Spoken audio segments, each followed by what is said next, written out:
Beleza? Tranquilo? Bom, estou aqui na Estônia há 3 meses, 4 meses talvez. Meu primeiro contato com Scala foi algumas semanas antes de vir para cá. Embora já trabalhe com Big Data há 4, 5 anos em projetos com diferentes linguagens. Então, eu vou dar um cenário um pouco do que eu vejo aqui, do que eu já vi ao longo da minha vida profissional. Então, eu vou falar sobre o que é realmente Big Data. Acho que qualquer lugar que você veja no mundo numa palestra, vai ter alguém definindo Big Data. Vou falar sobre os cenários de linguagem de programação para Big Data. Vou chutar a bunda do Spark. Vou apresentar um uso de case do PayPal e vou falar sobre o nosso use case aqui, da Stone. Bom, primeiro vou me apresentar. Eu sou Eduardo Lemasson, sou esse cara aí, parece que é de maquiagem, na foto do iPhone. Sou Data Scientist aqui na Stone. Também sou Beta Tester de Data Science do Coursera. E recentemente fui convidado para ser mentor da Universidade de Amsterdã nos cursos de referência estatística. Sou meio nerd, como o Rodrigo falou, ele é apaixonado por Scala, eu sou apaixonado por Data Science. Eu uso Scala porque, basicamente, é o que oferece melhor de performance para aplicação, juntando todo o ecossistema de orientação a objetos, procedural. Para mim, eu já tinha trabalhado com linguagem linear, foi minha primeira linguagem. A galera fala sobre a integração da orientação a objetos com procedural. E eu vi do linear, não sei se alguém aqui já mexeu com programação linear, Pascal, Basic. Então, eu já passei por bastante coisa. E o Scala hoje, para mim, está sendo um desafio, embora eu ainda tenha que trabalhar com outras linguagens. Na verdade, eu vou desmistificar um pouquinho disso aí. Se alguém já viu alguma apresentação ou leu algum conteúdo sobre Big Data, sempre incrementam o V. Falam que a primeira vez que eu vi, tinham 3 Vs. Esses eram os 3. Variedade, volume e velocidade. De qualquer forma, eu falei que ia chutar a bunda do Spark, que eu sou um pouco chato. Eu tenho 32 anos, mas eu tenho um pouco de espírito de velho. Variedade sempre houve. Os dados começaram há milhares de anos atrás. O homem começou a olhar o espaço, entender a estrutura das constelações. Então, sempre houve variedade. Dados não estruturados, o nosso cérebro lida o tempo todo com eles. Na verdade, nós estruturamos dados. Então, a junção dos 3 não é uma coisa intrínseca do Big Data. A velocidade, a gente não chega perto do que o cérebro humano tem capacidade de processar, nem o volume. Dizem que ainda não atingimos o volume de zettabytes que uma pessoa pode armazenar durante a sua vida. E, na verdade, a primeira definição que saiu sobre Big Data era isso aqui: variedade, velocidade e volume. O volume é uma brincadeira de criança. Quando eu comecei com programação, na verdade, programação não, quando eu comecei a jogar joguinho no computador, era um MSX, em 91, eu tinha jogos em fitas cassete, levava 60 minutos para carregar um jogo. Naquela época, aquilo era um volume absurdo. Então hoje o que a gente acha que é um volume absurdo, daqui a 1 ano, 2, é brincadeira de criança. Então eu acho que não dá para definir Big Data dessa forma. Não só eu, como toda a comunidade. E aí foram incrementando os Vs. Logo chegou a 4. Entrou aí a veracidade.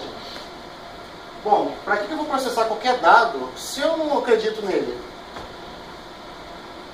Então, para mim, isso também está furado.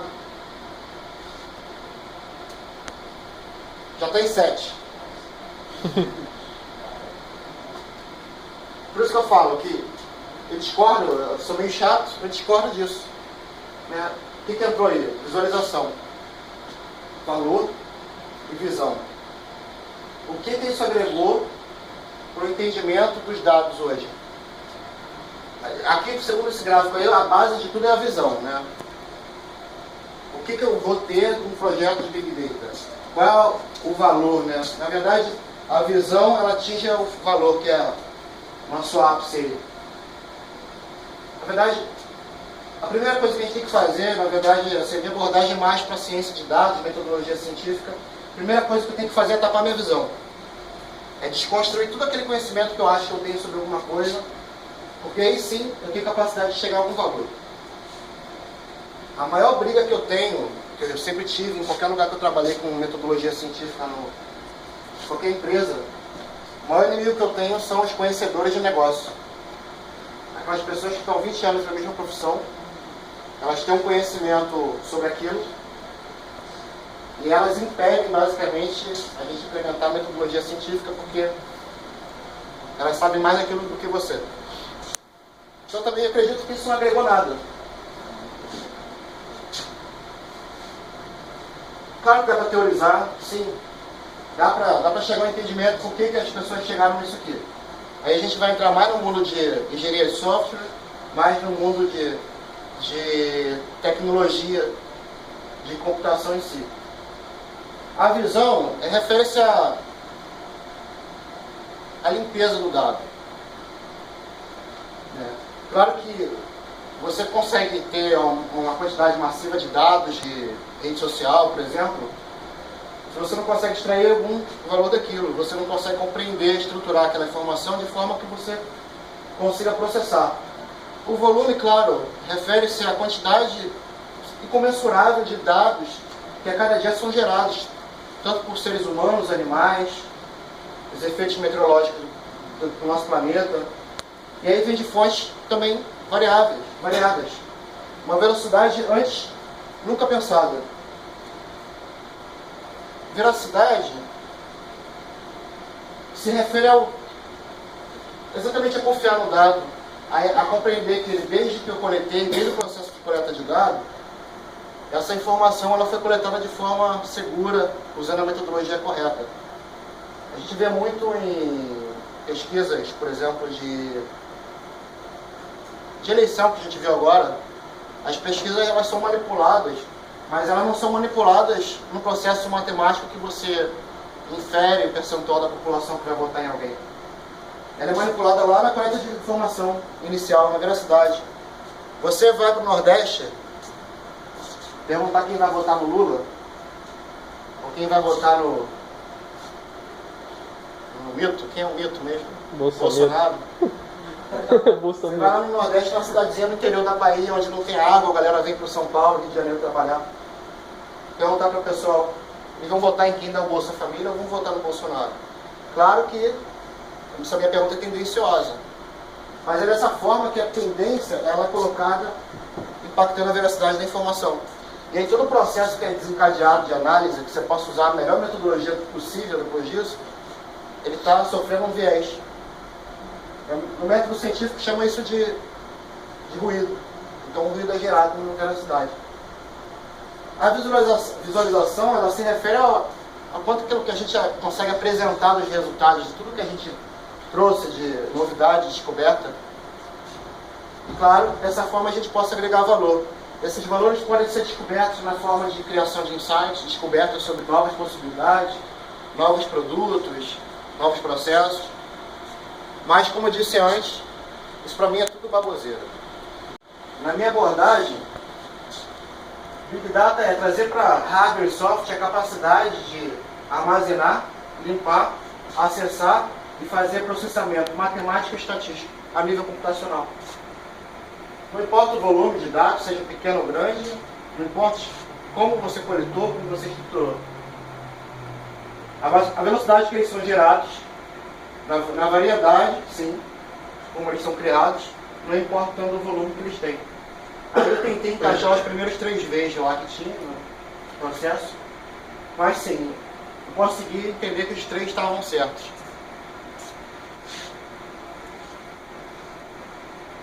Esse processo de computação que eu falei inicialmente, matemático, estatístico, ele é conhecido principalmente como Data Science. Ele traz ao cenário de Big Data a aplicação de metodologia científica sistemática. Toda essa metodologia ela faz uso do que é chamado de State of Art, que é o estado da arte. Ele trata de algoritmos, métodos matemáticos, quânticos, qualitativos, que eles são consolidados como respeitáveis na sociedade científica. Imagina que você tem algum caso para resolver e existe aquela coisa fundamental que você precisa para trabalhar nessa informação. Imagina que você precisa somar 1 mais 1. Se você falar em operação matemática para contar 1 mais 1, essa operação é a adição. Então essa operação ela é o estado da arte quando você quer contar alguma coisa. Então na metodologia científica a gente busca usar o state of art de qualquer assunto. Por isso que eu falei que antes a gente tem que tapar nossos olhos para desconstruir aquele conhecimento que a gente possa achar que tem sobre alguma coisa. Porque a gente, quando eu falo de estado da arte, a gente tem que pegar qualquer assunto, e nisso eu estou falando de assuntos de negócio, e até a parte metodológica também científica, e buscar literatura adequada. E essa literatura você começa a achar boas monografias, dissertações, teses, papers, e aí por diante. Então toda essa metodologia, ela acaba sendo acerca de executar tarefas de classificação, reconhecimento de padrão, personalização, perfil, clusterização, detecção de anomalia e por aí em diante. Entrando um pouquinho no universo de linguagem de programação, sempre como até o Rodrigo falou, me pergunta por que eu uso Scala, né? Me pergunta por que não usar R, por que não usar Python. E aí eu vou passar um pouquinho por esse cenário, e aí até chegar na Scala. Bom, o R é uma linguagem fundamental. Qualquer nova teoria que seja descoberta, inventada, primeiro ela vai provavelmente começar no R. Então, o R é um repositório incrível, o CRAN. É um repositório universal de todas as bibliotecas R. Você consegue ter catalogado todas as bibliotecas, procurar. Hoje o Scala está montando o Scala Center. Ele está bem embrionário ainda. O R ele tem a vantagem de ser facilmente aprendido por quem não é programador. Eu tive uma dificuldade de aprender. Eu tive dificuldade. Porque a forma dele montar a sintaxe é meio invertida. Então, para quem já programa, é um pouco mais difícil. Mas a vantagem do R também é ser rodado dentro do Spark.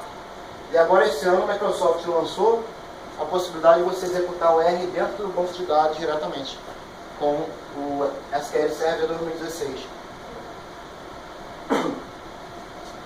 Os contras do R são principalmente com relação a você não conseguir colocar uma aplicação em produção com ele.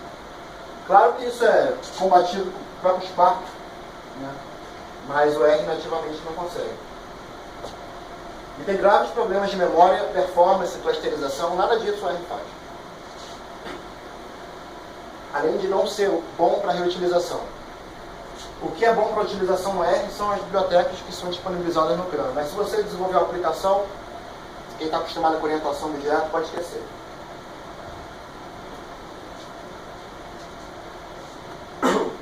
O Python foi uma linguagem que permeou grande parte da minha vida. Até hoje eu trabalho com Python. Mesmo aqui na história. Dá um pouquinho de água, por favor. Obrigado. Água não tem não, tem refrigerante. Pode ser. Uma cerveja pode ser. Depois tem cerveja, galera. Depois. O Python é maravilhoso para machine learning, matemática. Você consegue fazer o deploy de uma produção assim, do princípio ao fim. Você consegue montar um servidor web, você consegue fazer processamento batch. Várias bibliotecas padrão da indústria hoje de usarem Big Data são feitas em Python. Assim como o Scala, o Rodrigo mostrou anteriormente, o REPL, né, aquele terminal onde você pode executar a linguagem no contexto, criar métodos, classes, manter no contexto e utilizar. Obrigado. Valeu. Então o Python tem um REPL próprio. E esse REPL vai além. E o Scala ainda está devendo nisso. O REPL do Python tem um produto chamado, inicialmente, IPython Notebook. Hoje ele é conhecido como Jupyter, porque ele, além do Python, ele executa outras linguagens também. Então ele teve que mudar de nome porque já não cabia mais no IPython. Mas aí manteram o Jupyter, fazendo uma mençãozinha no Python, mas abrindo para outras linguagens. Hoje no Jupyter vocês conseguem executar R até Scala. É incrível.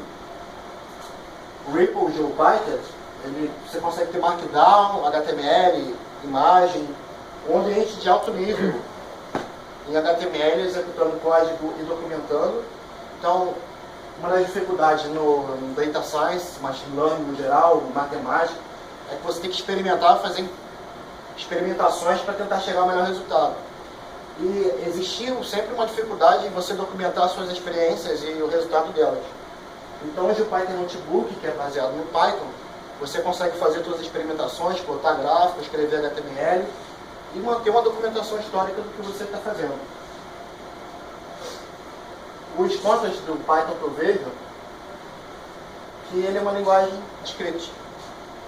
É duro pensar dessa forma. Até o Node, a evolução do JavaScript, está evoluindo mais nesse sentido do que o Python. Ele é dinamicamente tipado, ou seja, em termos de execução ele vai inferir sobre qual tipo ele está lidando. E existem alguns problemas com relação a isso. Com isso ele dá uma execução de menor qualidade em termos de performance.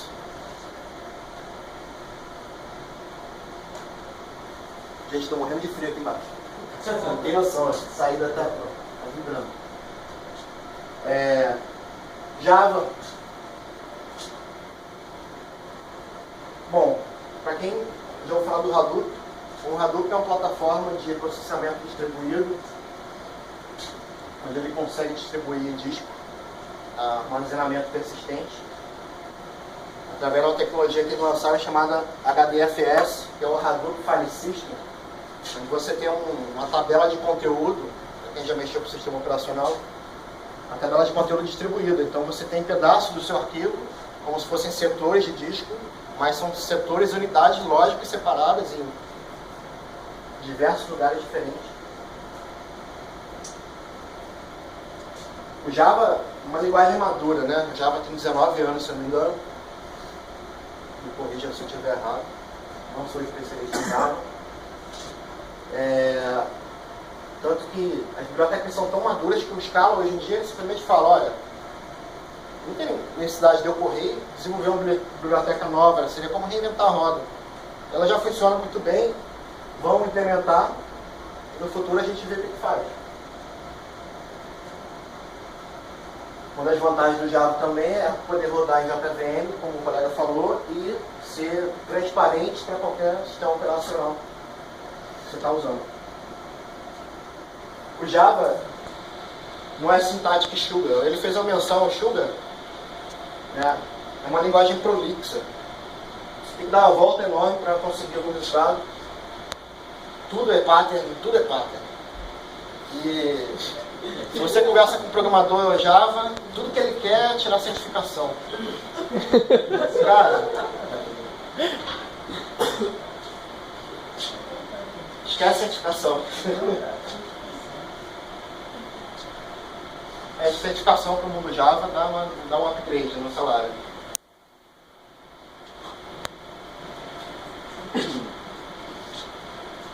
Também não existe o REPL pro Java. Apesar de ser uma linguagem madura, eu pulei uma, né? O Java acabou de lançar na última versão 1.8, o Lambda. Ainda está muito recente, saiu do forno agora. Estão correndo atrás. E já anunciaram que vão correr atrás na próxima versão 9, o REPL. Prometeram criar um REPL. Coisa que outra linguagem já tem há alguns anos. Agora eu vou entrar no Scala. E aí eu vou falar bem e falar mal do Java, no Scala. O Java te dá a flexibilidade de desenvolver de qualquer forma, seja procedural, funcional, oriental para o objeto. Ele garante uma interoperabilidade, ó, com o Java. Com o Scala também posso chamar qualquer linguagem de programação. Posso executar um algoritmo em Python, trazer o resultado para dentro do Scala. Ele tem um tempo de execução mais rápido com relação às linguagens que a gente falou anteriormente, porque ele, exceto o Java, tá? Porque ambos são compilados. O Scala foi a linguagem nativa para o desenvolvimento do Spark e do Kafka. O Spark é um framework de computação distribuída, assim como o Hadoop, porém ele é 100 vezes mais rápido e ele faz a clusterização em memória. Enquanto o Hadoop fazia clusterização de disco, o Spark hoje faz clusterização em memória.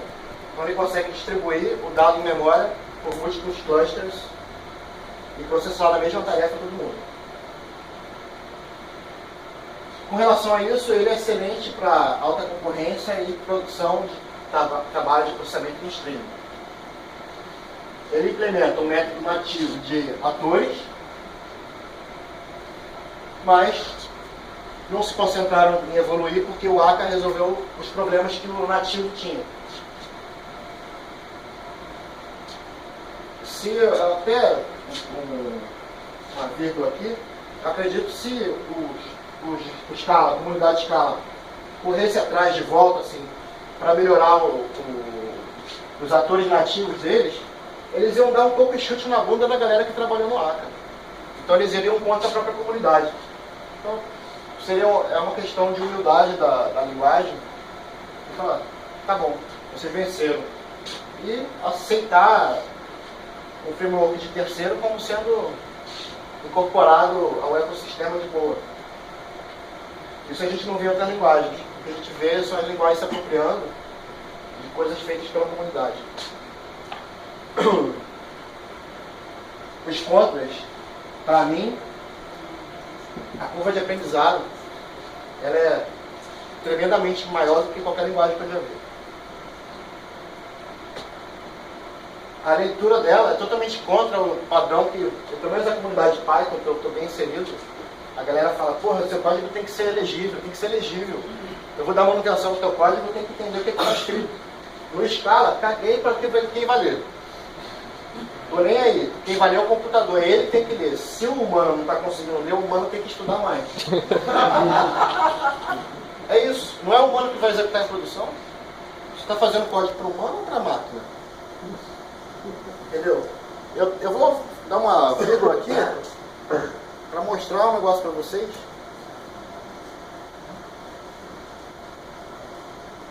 Vocês acham que é brincadeira trabalhar em produção? Vou mostrar esse vídeo aqui. Cadê? Joga pro lado. Vou jogar pro lado direito, tá?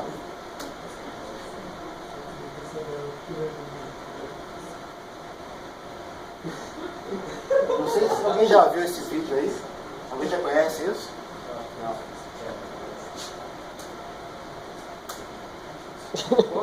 Play, dá o play lá embaixo. É que eu não sou muito bem com Windows, sabe? Não É. sou muito bom com Windows, não.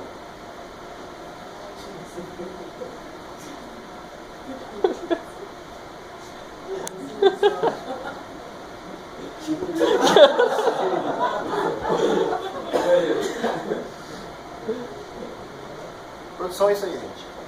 Você está preocupado com o humano ler? O humano não vai largar a rede e sai correndo.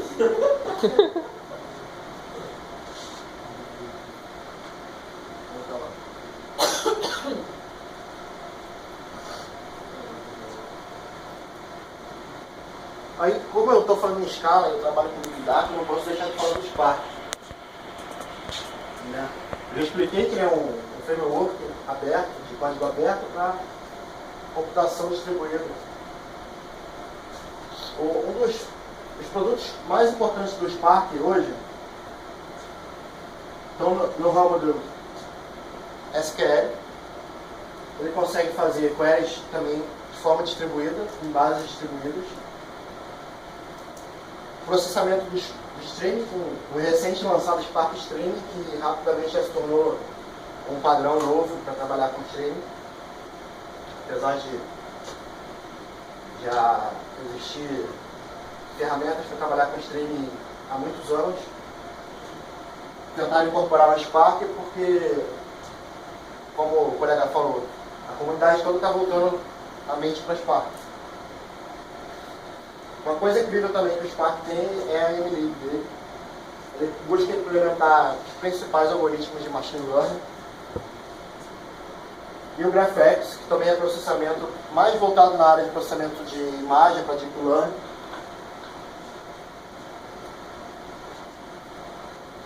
Mas nessa palestra não vou me atentar muito sobre o Spark, que isso aí é tema para uma palestra individual. Eu ia falar sobre o case de uso do PayPal com Scala. Uma empresa com background Java, eles implementavam microserviços, eles ficavam discutindo entre microserviços e nanoserviços. Aí a grande questão, puta que pariu, o que é nanoserviço, o que é microserviço, o que separa um do outro. E aí quando eles pararam para olhar, eles tinham mais de 1000 máquinas virtuais para suportar a operação do PayPal. Essas 1000 VMs tinham milhares de microserviços, faziam tarefas pequenas, né? Tudo aquilo que a gente aprende, responsabilidade única, vamos fazer microserviços, separar, só que a escala lá é gigantesca. Quando eles escalaram isso, além de milhares de máquinas virtuais com milhares ou centenas de milhares de microserviços, isso tinha uma baixa taxa de throughput, alta latência, ineficiência de cache, difícil de fazer o deploy. Você tem milhares de VMs para fazer o deploy da mesma merda. Como é que você vai gerenciar, dividir o que você vai fazer deploy, o que vai estar em produção, para você ter uma janela de 100% offline. E eles estavam no limite do transistor da velocidade de clock. Ou seja, eles estavam ainda no single core. A gente não tinha sistemas com computação paralela, como a gente vê hoje na comunidade. Eles não tinham mais pra onde crescer, cadê o mouse, gente?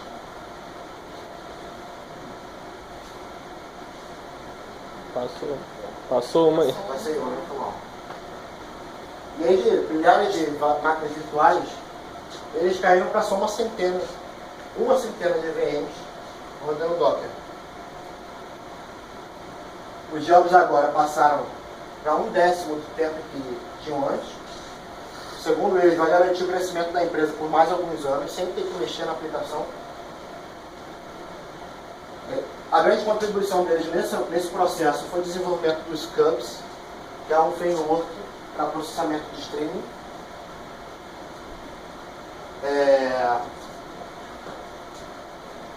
Resolveram um problema de autoscale monstruoso que eles tinham, reduziram o custo. O PayPal, assim como a Sony, tem um problema de segurança da informação. Então eles não podem ter milhões de máquinas na nuvem. Claro que se a nuvem for deles, eles podem. Aqui a gente também não tem nuvem. A gente não pode ficar jogando informação de cartão de crédito para fora, porque ninguém vai garantir a nossa segurança, nem a Amazon, nem Microsoft, nem Google. Todos os contratos dizem que eles podem abrir os dados para NSA ou whatever, quem quer que seja. Então, uma das dificuldades que a gente tem aqui é implementar tudo no nosso ambiente. Claro que não é aqui, mas no ambiente próprio. Foi. O que a gente fala na Estônia? A gente, basicamente, perguntaram outro dia pra gente, quem que vocês são? Aí, a gente parou para pensar, que equipe que a gente é? Qual o nome? Porque toda equipe aqui tem um nome. Aí eu falei, a equipe do BAFA, que é o nosso gestor lá. A gente hoje é a equipe de monitoramento de transação em tempo real. A gente tem projetos na área de detecção de fraude, fraude de lojista, fraude de importador, prevenção de churn. É um projeto bem interessante, eu estou à frente dele. Parte de fraude, a gente está implementando regras de negócio que tinham na empresa. Ainda não entrou a área de inteligência artificial, mas na hora que entrar eu vou adorar mexer nisso. Mas tem também na área de detecção de anomalia, algum evento, algum fato. Anomalia pode ser tanto positivo quanto negativo, algum fato que seja um outlier no padrão que a gente está acostumado. Profiling, ele tem relação a gente ter um conhecimento. O conhecimento hoje, basicamente, é do nosso cliente, em primeiro lugar, que é o lojista, que tem a máquina que passa cartão de crédito. Esse é o nosso cliente. Profiling diz com relação à característica de uso dele, tipo de serviço que ele usa, características de valor de ticket médio. Então, a parte de profiling, ela dá subsídio para fazer um trabalho de anomaly detection. E com isso a gente também pega algumas fraudes. Então, todo esse processo aqui é meio que encadeado. A gente está desenvolvendo aqui, eu tenho a missão, eu nomear, nem foi eu que desenvolvi, nosso amigo Rodrigo ali com quem estava antes de mim, foi desenvolver um framework no qual a gente não tem necessidade hoje de usar o Spark. A gente tem processamento em tempo real, de streaming. A nossa aplicação responde em 30 microsegundos as mensagens de um ator para outro. E a gente simplesmente não está nem aí para o Spark. Simplesmente, se crescer aqui de forma exponencial, a gente vai ter que ter mais desenvolvedores para dar suporte ao framework e evoluir para atender a demanda. Talvez eu vou incentivar bastante que a empresa abra esse framework para a comunidade. Acho que a grande vantagem que a gente tem hoje com relação ao Spark é que o Spark ele sozinho não é ninguém. O Spark ele depende de todo o ecossistema. Se você fala de Spark, você tem que falar de Kafka, Cassandra, e aí você já gastou 10 nós, 15 nós, 10 VMs. A gente não está na nuvem. Fazer isso na nuvem é mole. Quero fazer em casa. Então, em casa, a coisa ficava mais apertada. A gente desenvolveu um framework que ele atendia todos esses casos aqui, que são as maioria dos cases que tem hoje na indústria. A gente tem uma tecnologia desenvolvida aqui, baseada na Scala, usando Akka Model, usando Akka Stream. O Akka, sinceramente, gente, ele é maravilhoso. Essa aqui seria as features do nosso framework se eu não tivesse roubado isso do site da Akka. Então a gente implementou no Akka, a gente roubou. Na verdade, a gente implementou, nossa aplicação ela tem a mesma característica igual ela está hoje. A gente tem uma forma simples de concorrência e distribuição, garante alta performance, elástico e descentralizado. A gente pode levantar clusters em N lugares. A aplicação ela tem um deploy em tempo real, sem downtime. Essa semana o Rodrigo teve um processo desse. Teve que fazer um deploy em produção. A gente estava rodando em staging, produção em staging. Quando a nossa máquina de produção, de fato, não estava sendo liberada, não tinha sido liberada, Com isso, a gente tem aplicações resilientes. Né? Resiliente é tomar porrada e continuar em pé. Pode cair a comunicação. Quando a gente fala de tudo isso aqui, por isso que eu falei antes que a merda toda é você seguir pattern. Tudo no Java é pattern. E hoje que eu vejo muita corrida assim, demais, a galera desenvolvedor. Porra, vamos fazer TDD, vamos fazer DBD. TDD é o cacete, gente. O que mais de melhor você pode fazer pela sua aplicação é garantir que ela tome porrada e continue de pé. No TDD, você vai fazer um teste. O que você vai fazer com o teu teste? Tu vai mocar. Em produção você vai mocar? Em produção vai cair, vai quebrar, vão dar buffer overflow, vão fazer o cacete na tua aplicação. Então você tem que fazer uma aplicação que sua conexão com o banco seja deletada do espaço. Tua aplicação ela vai garantir que ela vai abrir uma nova conexão e vai fazer a tua aplicação continuar funcionando.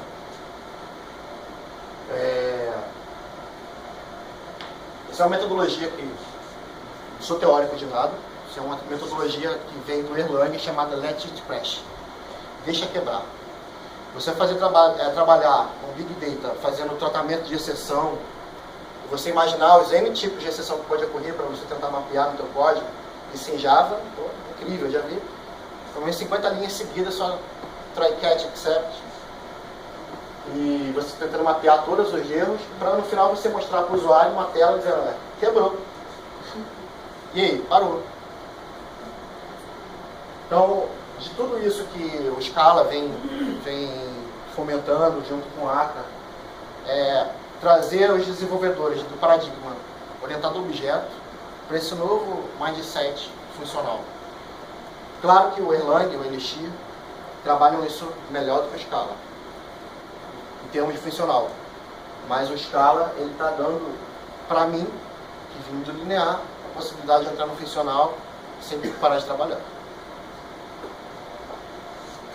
Bom, então é isso. Se alguém tiver alguma dúvida, pode olhar. É uma dúvida, né?